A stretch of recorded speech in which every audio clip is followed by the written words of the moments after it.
உங்களுக்கு ஒரு அற்புதம் நடக்க போகிறது. தடைகளை மாற்றி வழிகளை உண்டாக்க ஒரு அற்புதம் நடக்க போகிறது.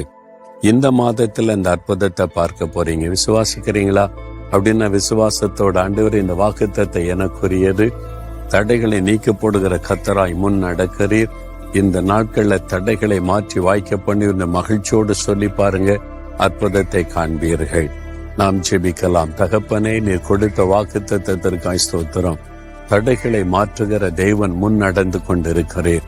இந்த மகனுக்கு இந்த மகளுக்கு இந்த மாதத்துல எல்லா தடைகளை மாற்றி காரியத்தை வாய்க்க பண்ணணும், வழிகளை திறக்கணும், அற்புதத்தை உடைய பிள்ளைகள் கண்டு மகிழ்ந்து களி கூறணும். நீர் வாக்கு கொடுத்த தேவன், வாக்கு மாறாதவன். சொன்னபடி இயேசுவின் நாமத்தில் தடைகளை மாற்றி காரியத்தை இந்த மாதத்தில் வாய்க்க பண்ணுகிறதற்காக ஸ்தோத்திரம், ஸ்தோத்திரம். இயேசு கிறிஸ்துவின் நாமத்தில் ஜெபிக்கிறோம் பிதாவே. ஆமேன், ஆமேன்.